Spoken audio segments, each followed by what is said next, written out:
Efesoon boqonnaa 4 lakkoofsa 1 hanga 6tti isa jiru akkas jedha. Egaa ani waa'ee hojii gooftaatiif hidhamee kanan jiru waamicha isatti waamamtan sanaaf akka ta'utti akka jiraattan isinan gorsa. Garuu deebisuu garraamummaa hundumaan obsaanis walii wajjin jiraadhaa. Jaalalaanis waliif danda'a. Hidhaa nagaatiin tokkummaa Hafuura Qulqulluu of harkatti eeggachuudhaaf dhamaa. Akkuma abdiin waamicha inni isinitti waamamtan tokkicha ta'e, dhagni tokko, hafuurris tokko, gooftaan tokko, amantiin tokko, cuuphaan tokko. Waaqayyoof abbaan waan hundumaa tokkicha. Inni waan hundumaa irra jira, waan hundumaa in hojjeta, iddoo hundumaa jiras. Ameen. In kadhanna. Jaallatamaaf danda'a guddaa ulfina qabeessa jabaa hundumaa dandeessu gooftaa gooftotaa abbaa bara baraa araara kee jaalala kee geggeessaa kee isa bara baraan jiraatu keessatti bakka nuyi jirru mana keenya keessatti karaa keenya keessatti lafa hojii keenyaa hundumaatti yaa gooftaa nu eddee guyyaa irraa kan ammoo dubbii keessa qulqulluu akkaataa kanatti walitti qabamnee teenyee miilla kee jala teenyee akkasirraa barannuuf waamicha guddaa kana nu gootee nuuf immoo carraa nu laattee carra qabeeyyii nu gootee dubbii kee akka dubbannuuf akka dhageenyu yaa gooftaa maaddii isa qulqulluuf isa jiraataa kana fuulduratti akka dhiyaannu jaalala kee waan ta'eef galanni siif haa ta'u. Iddoo isin 2 fi 3 taatanii maqaa kootiif walitti qabamtanittiin isin gidduutti argama jetteetta yaa gooftaa 2 fi 3 irra kan caallu kunoo fuula kee duratti walitti qabamnee jirra akka abdachiisuu sagalee keetiin nu gidduutti argame. Cubbuu keenyaaf yakka keenya hundumaa nu dhiisi. Yaa Waaqayyo inni nu hammeessu diinni keenya haa hidhamu. Hafuurri xuraa'aan qilleensa kana lafa kanarra qabatee hojii isaa hojjechuu kan barbaadu maqaa gooftaa keenya Yesuus Kiristoosiin kan hidhame haa ta'u. Anaanis na gargaari, saba kanas gargaari. Waan barachuuf dhaga'uu hubachuun nurra jiru yaa Hafuura Waaqayyoo nu hubachiisi, nu barsiisi.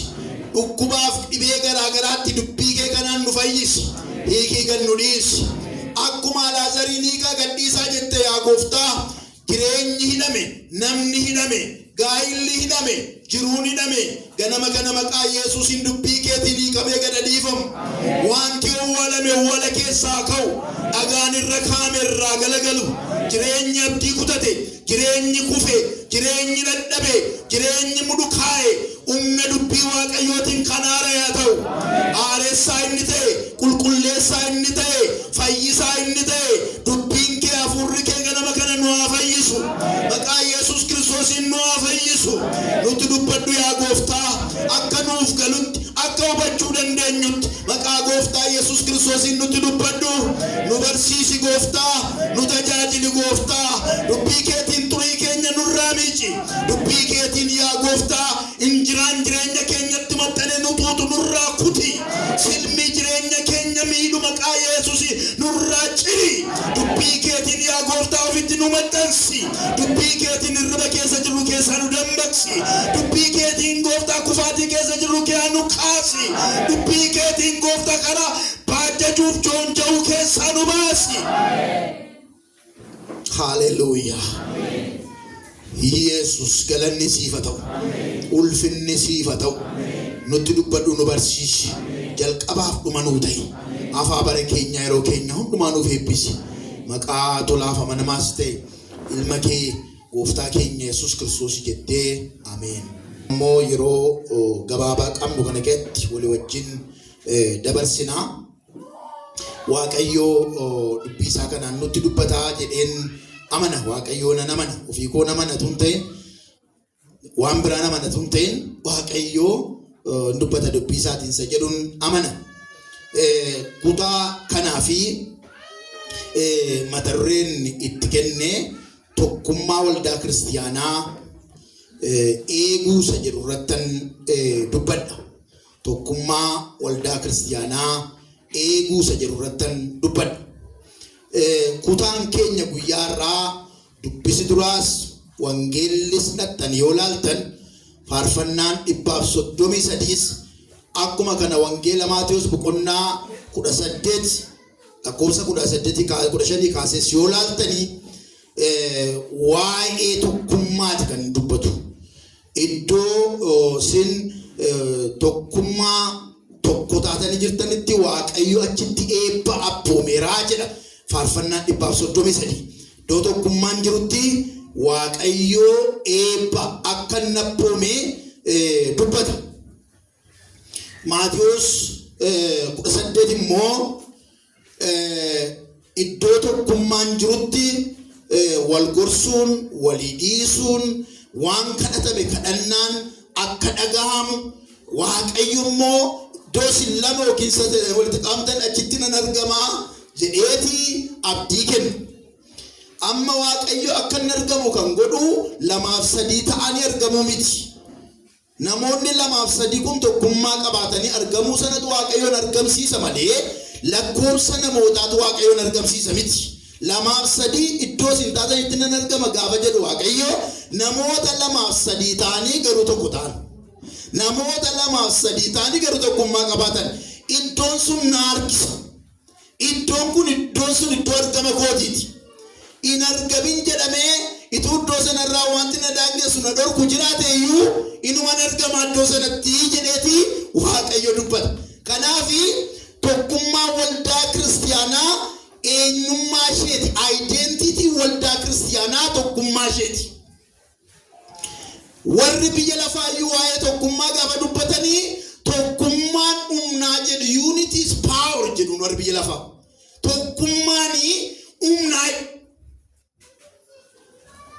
Tokkummaanii humnaa jedhu.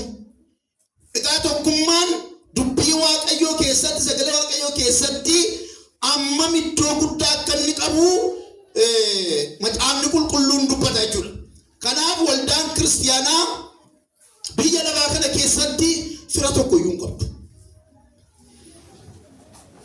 Amma yeroo tokko ani firan qabu ennamini akkas ennamini ani firan qabu ani kanan qabu ani sanan qabu enneeti waan hin qabne lakkoofu. Waldaan kiristiyaanaa biyya lafaa kana keessaa fira tokko hin qabdu. Fira tokko hin qabdu. Sababiin isaa dhaabbata lafarraa miti waldaan kiristiyaanaa. Waldaan kiristiyaanaa dhaabbata waaqarraati. Waaqayyotu dhaabbata waaqarraa kanaa lafarra dhaabe waldaa kiristiyaanaa. Kanaafidha gooftaan Yesuus Kiristoos ergamoota yeroo kadhatu yeroo isaan biraa ol ba'uudhaaf jedhu kadhannaa baay'ee kadhate keessaa kadhannaa baay'ee nama dhibu baay'ee namatti tolu keessaa tokko akkas jedhe yaa abbaa anaafati tokko akka taane isaan kunis tokko taane akka itti uffatanii fi sin kadhadhaa. Anaafati tokko isaanis tokko akka taanii fi sin kadhadhaa jedhe. Warri beektonni macaafa qulqulluu yeroo waa'ee kutaa sanaa haasaanii kadhannaa hangammaatti deebii hin arganne jedhu. Kadhannaa gooftaa sana. Kadhannaa hangammaatti deebii hin arganne maal jedhee kadhate gooftaan akka anaafati tokko taane isaan tokko taane. Abbaa fi ilma maartu walirratti ka'anii hin beekan. Amma ammaatti wal lolanii hin beekan. Amma ammaatti wal xinneessanii hin beekan. Amma ammaatti wal ifatanii hin beekan. Amma ammaatti wal irratti garee ijaaranii hin beekan. Anatu caala jechuudha. Anatu beekan koo abbaadhaati ilma taa'ee gadi waliin jedhanii hin beekan. Tokko. Yoomnu agarsiifta abbaa siin argineerra bartoonni humtuu. Yesuusin arganii isa jedhu sigaa akkuma arguu namaatti malee baay'ee arganii fitan miti bisayyuu. Garuu waanuma baay'ee isa hubatan fakkaataniiti. Itti isa hubatanii masii keessaa nu hubatu turani. Yesuusin waan osoo hubanneerra jedhan sanayyuu beekneerra jedhan sanayyuu baay'een beeknetu baay'ee beekanii keetta dhugabbaa.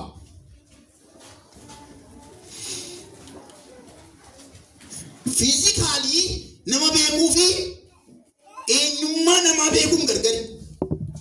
Kanaafi simbeenaa sibarreerra amma waa'een kennu rakkisuuti. Mee waa'ee saa nabbaasa naanutti mii jedhanii gaafatan. Naan maal jedhe beektu anaan kan baay'ee keedhe kanaaf inni isaa kan beekan isa yuun beekan. Anaan kan argee anaan kan beeku abbaa beekan. Abbaa keessa jira abbaan na keessa jira. Na keessa gaafa lixxanii na keessa gaafa seentanii gaafa na hubattanii abbaan keessatti argitu isaaf ulfina kennu isaaf kabajuu isaaf ol qabu isatti foolii isaa maqaasaa guddummaa isaa jabina isaa aangoo isaa na keessatti argitu.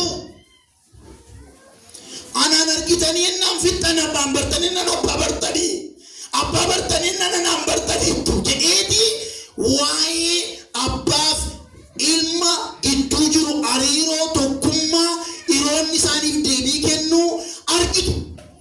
Kanaaf gooftaan kadhannaa guddaan ol kaasee kadhatee tokko akka taane akka isaan tokko ta'an meeshaan waldaa kiristaanaa biyya lafaa kana keessatti ittiin dhiibbaa fiddu keessaa tokko meeshaa inni guddaan tokkummaan.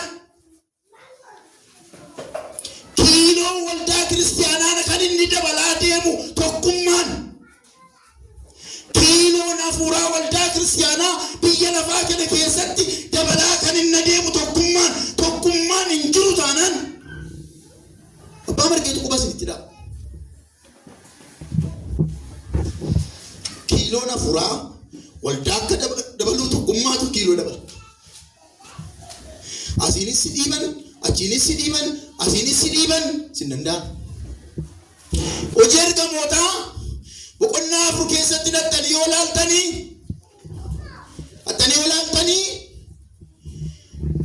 tokkummaadhaan biddeen cabsatu jedhe. Biddeen cabsatu. Tokkum walii wajjin nyaatu. Waan qaban hundumaa fidanii miilla ergamootaa jala kaa'u. Baankii bananii qaban hin qaban. Qabeenya isaanii baankii isaanii miilla ergamootaa jala. Akkasiin qabeenya wantootaa achi ture. Akka irraan hundumtuu baankii banatee ittiin geera tokko namiti. Zakkaan miti intina koodii intina keenyaa kana min argine ciitii dhabitanii sanamatti maachuu kootuun ta'anii bara kana keessa hattuun isaa biyyaa itti ibsa eeggachuun barbaachisa dha. Garuu maal godhu turan amantoonni qabeenya isaanii kana maaltu fide yoo jettan bu'aa tokkummaati. Tokkummaan jiraannaan kan kooti jechuun hin dursu kan keenya jedhama. Tokkummaan jiraannaan kan keenya jedhama. Mana keenya keessatti haasaan haasa'amne tokko jiraan akka maatii kootiitti piriinsiipilii mana qabu. Kan kooti wanti jedhamu haasa'amu mana keenya keessatti. Waan kophaa hin qabnu jechuun miti garuu kan kooti wanti jedhamu haasa'amu. Kan keenya jedhama. Miindaanaaf kaffalti waldaan garuu kan kooti jetteetu kan akkus. Konfidensi hin qabu. Anis kan anshee miti kan kooti jedhee hin beeku. Mindaa koo edin beeku. Kanaaf ergamoonni fidanii waan qabanii amantoonni fidanii miilla ergamootaa jala kaa'u achii fuudhanii akka isaaniif malutti isaaniif kennama ture. Kanarraa kan ka'e isaan gidduu hiyyeessi hin turre jedha. Tokkummaan hiyyummaa ari'ata.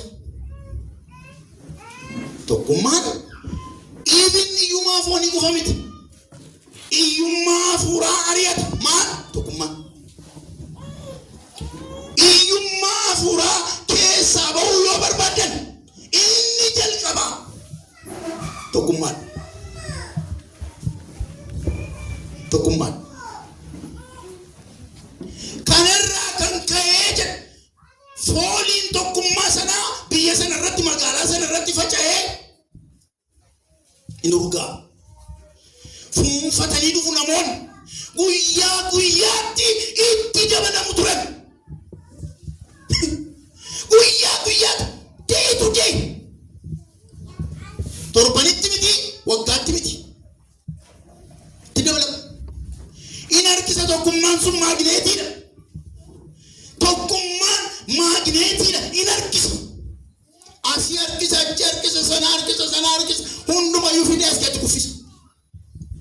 waaqayyoo bara baraan haa eebbifamu. Guyyaa guyyaatti namoonni lubbuu haaraan isaanitti akka dabalamu dubbii waaqayyoo dhattanii gaafa laaltanii dubbata. Kana kan godhe maaliin?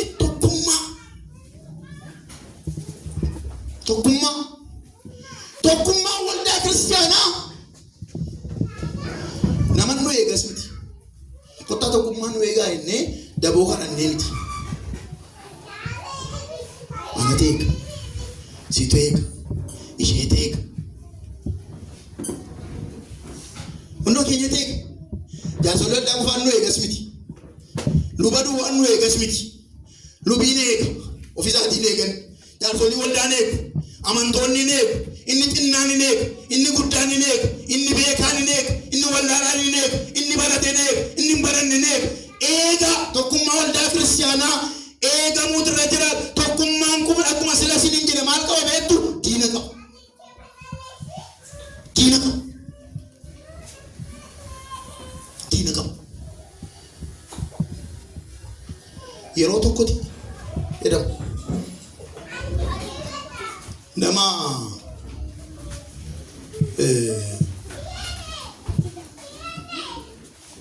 Nama tokkotu oolaa gabaa dhaqee oolaa bitate. Gabaa dhaqee oolaa bitannaan karaa ta'anii mari'atanii oolaa kan harkaa gannaa jiran.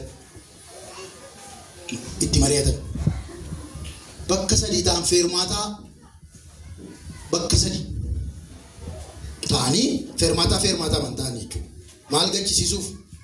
Oolaa. Maal ittiin jenna? Inni ati baattee deemtu kun oolaa miti sareedha ittiin jennee gachisiifna jedhan. Sareedha ittiin jennaa. Yeroo tokko gaafa waama sirrii siin qabattan waama sirrii itti amantanii gootan namni reeddeebee gaafa nitti dhugumaa iyyuu itti tokko ofirraa buttanii ilaala. Adamani intina shoorti saayit intina sababiin qabuu fi yeroon dubbisu akkasuma itti bunnaan isuma fidal mantanaa jedhu kanatu natti jijjiirama. Akkas godhee inni ilaala. Jiboddee amma ta'e nu badha.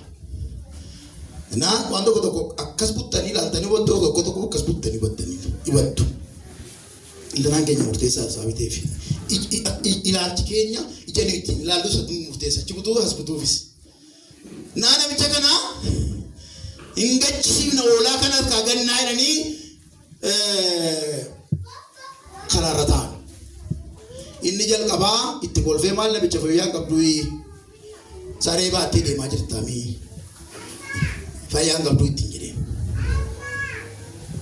Yaakital jedhanii saree miti kanan baadhee oolaadhaa jedheen. Iddeen argitu laalteeti ittiin. Dhuguma yoo maayinni jedhee fuudhee gaafa laalu oolaadhu hindeeffate. Hindeeffate gatiitti irratti baata. Ammas darbee deemee gaafa inni tira feermaata lammaffaarra gaafa inni gahu ammas kitteedhetti kolfee namicha fayyaa biniyaati.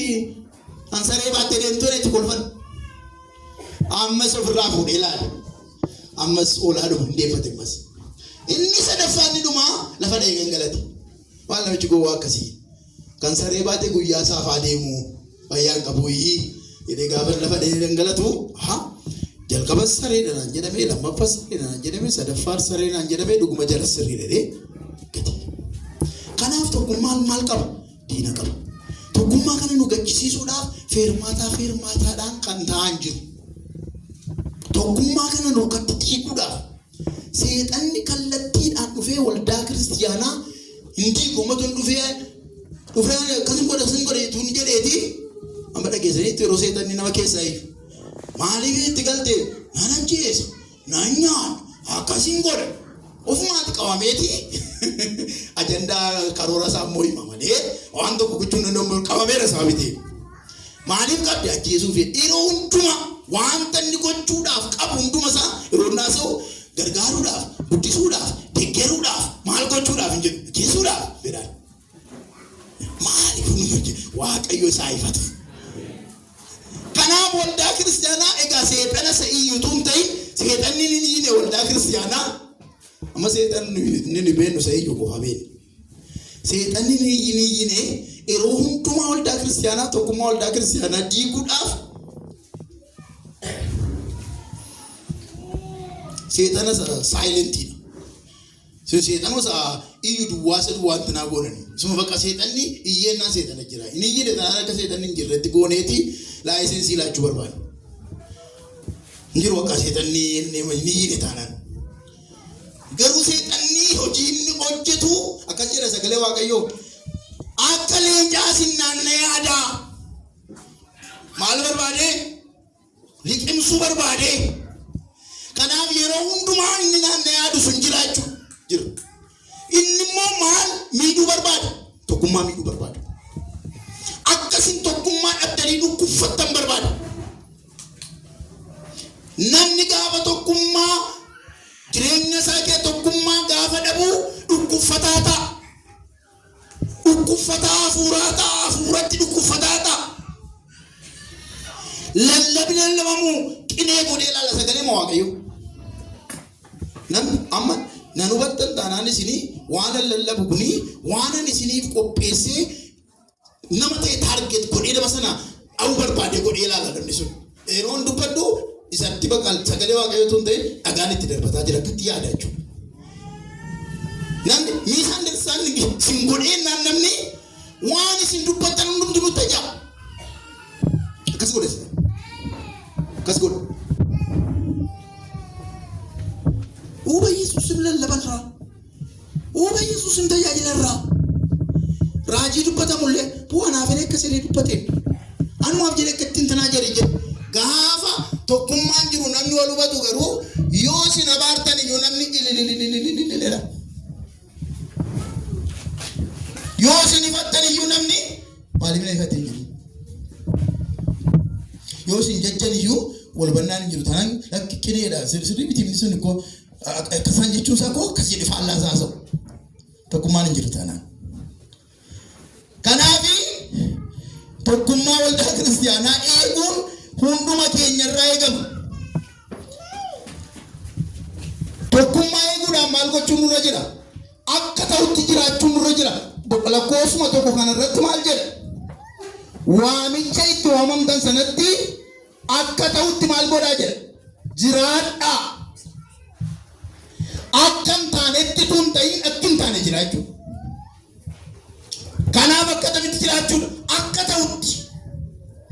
Akka ta'u mokkame. Nama sin bukkee jiruuni akka ta'utti jiraadhuudha.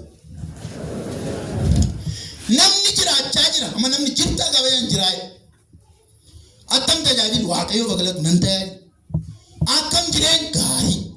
Inni kun akkam gaarii. Garuu akka ta'utti dhuguma gaariidha. Amma aadaa biyya keenya keessatti ituma dhukkubuu attanii dhukkubfatee gaafachuu dhattanii akkam fayyaadha nagaadha. Nagaa fayyaa inni kuman garuu. Takka tureetii garuu immoo xinnoo mana dhukkubdii isiniin jedha. Warri Gumuzii aadaan isaanii tasheen beeka. Inni dhukkubataadhaanii fayyaadhaa attam bultee yeroo ollaan nagaa bultee gaafatti hin jedhu lakki nagaan bullee na dhukkubaa jedhanii dhukkubu sun. Hin himatu. Maleetuma isaan dhukkubu nagaadhaan jedhan. Kanaaf akka ta'u jiraachuu fi akka ta'utti jiraachuun gargari. Maal jedha ani hidhamaa wangeelaa kanan ta'e Phaawulos iddoo kanatti ofii isaatiitii hidhamee jira mana hidhaa. Waamichatti waamaman kanatti akka ta'utti jiraadhaa. Tokkummaa keessan eegaa. Obbolummaa keessan eegaa. Hariiroo isin gidduu jiru eegaa. Amma biyyuma lafaa keessa yoo ilaaltan, waldaa kiristaanaa keessa yoo ilaaltan, maatii gidduus yoo ilaaltan, hawaasa gidduus yoo ilaaltan, hariiroo caccabaa jira. Hariiroo caccabaa. Hariiroo namni walii wajjin qabu caccabaa. Hariiroo namni waaqa wajjin qabu caccabaa.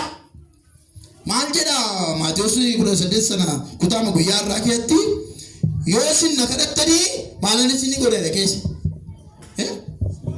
Sinin kennaa waan isin itti walii galtanii nagadatti maal godhanna waan nagadatti maal godha siin kennaa jedha. Egaa namni hariiroo caccabaa waaqayyo wajjin qabu waaqayyo gargaratee waa fudhachuu hin danda'u sababiin isaa dhimma manisha akka sababii ta'eef.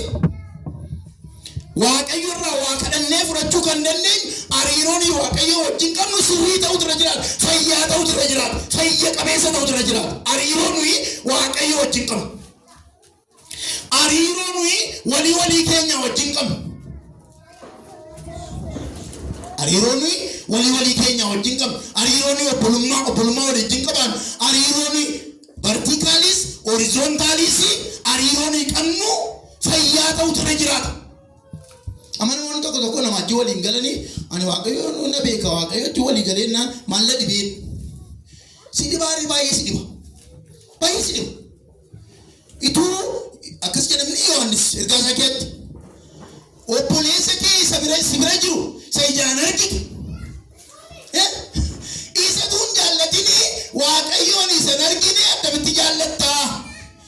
Waaqayyoon jaallachuun kan inni irraa jalqabu waan argite sana nama sana jaallachuun nama waaqayyo uume nama waaqayyo nama ta'e sana jaallachuun waaqayyoon jaallachuu mul'ista malee waan mul'atu yoo waan argamu yoo jaallachuu kan hin dandeenye waaqayyoon sana argine akkamitti jaallattaa? Kanaaf achirraa jalqabdaa jedheeti dubbata Yohaannis. Maalla dhibeenaan nama wajjin tanaa jechuun waaqayyotti walii galeenna waaqayyotti kana godheennaan jedhu namoonni baay'een hin jiru waan akkasii. Nama waldaa kiristaanaa keessa tokko dirree mooraanaa fakkaata beektu. Dirree waraanaa. Shunkuxiin bitanne malee kilaashiin bitanne malee waraana dhokataan waldaa keetti walitti bannee dhukkee walirraa kaasaa oollu.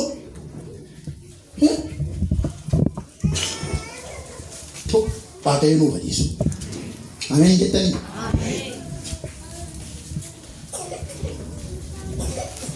Waaqayyo kan inni nu waan kan inni nu hidhachiises meeshaa tokkummaati malee meeshaa tokkummaa keenya gargar diigu waaqayyo nu hidhachiifne waaqayyo.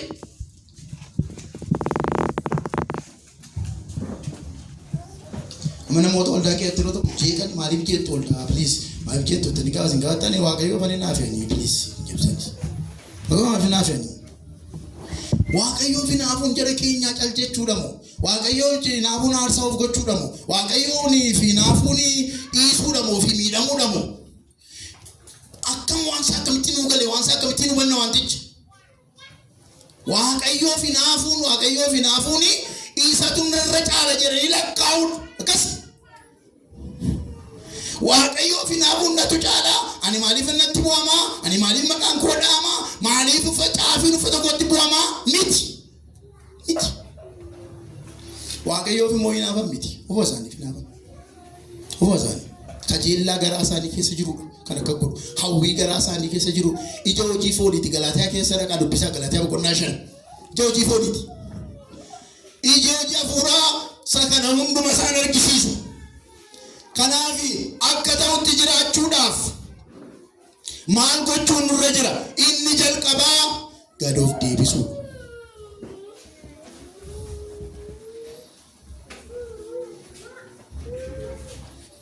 Tokkummaan waldaa kiristaanaa eeguuf akka ta'utti jiraachuudha inni. Akka ta'utti jiraachuudhaaf immoo maal goona? Gad of deebisuu. Kutama sana keessatti ilaaluu dandeessu. Dobraasiin dubbisu. Gad of deebisaa. Mukti ija qabu kan inni ittiin beekamu gad jechuun beekama.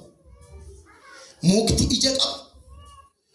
Ija qaba moo hin qabu isa jedhu ani ijaan qaba jedhee nutti lallabee nutti faarfatee miti kan inni beeksifatu mastaawoqiyaa himata miti jechuudha.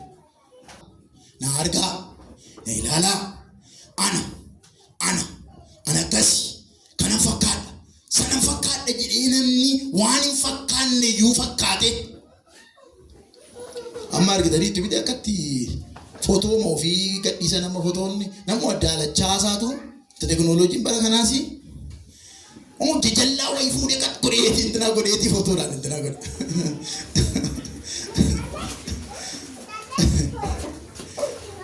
Inni araan kana fakkaata bareedaa akkasii ta'e. Nama akkasii fakkaan na argaa jiranii ofiin jiraachuu. Inni yoo beekamu jechuun maal jechuudha jedheen ani ndaa'umi faarfataa addi suuroo namoonni naan jedhan nan kaanaa jedhe. Maal jechuudha aayimatti nanyimi ana nama kosii keessaa inni na fuudhee meeshaa hojii isaa kan na godhate. Ana nama namni harka qabee nagaalleen gaafanne nama taraa.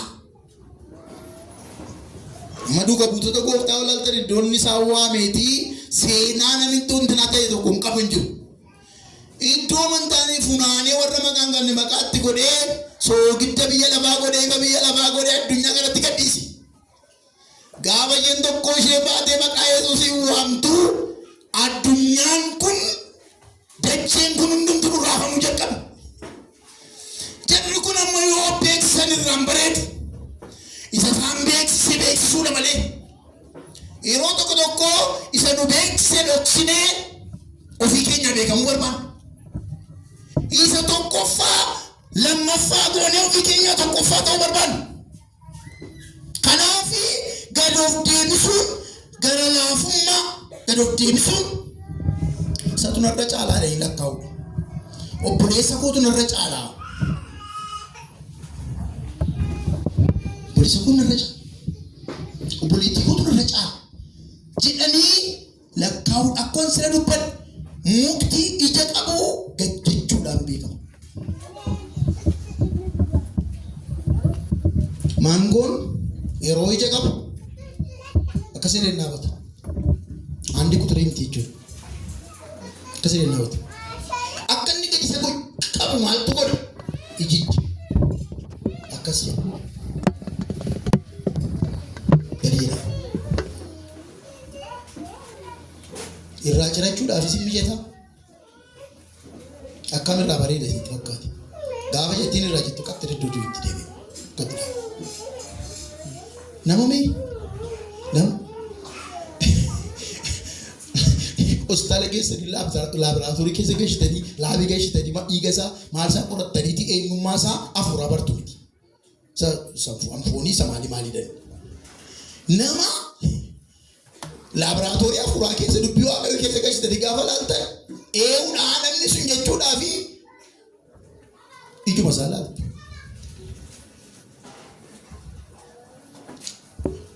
Olol jechuu barbaada taanaan akkas jedhanii sagalee waaqayyo warra ololuuf qaban jedhe. Maal godhe? Lafatti gad dabalaa jedhama. Waaqayyo warra kamiin lafatti gad dabala hojjettan warra maal godhan? Warra of tuulan. Wal ololu qaban. Warra gad jedhanii immoo maal godhe jedhe? Ayyaana dabala. Mee ayyaana dabaladhaa? Namni ayyaana hin barbaanne hin jiru. Yaa waaqayyo ayyaana keenaa kenna. Yaa waaqayyo humna keenaa kenna. Yaa waaqayyo dibata keenaa kenna. Kennaa keenaa kenna jenna. Waaqayyo warra kamiif ayyaana dabala? Warra gad jedhaniif. Warra gad of deebisaniif. Warra of tuultu, warra of qabdu, ol of qabdu. Waaqayyo lafatti dabala. Eessarraa jalqabe? Hangafa ergamootaarraa jalqabe. Seexanni nama daddarbataa oolu kuni darbatame. Ergamoota keessaa tokko isa hangafa ture waaqayyo fuudhee lafatti gad isa dabale. Maqaan waaqayyoo bara baraan haa eebbifamu.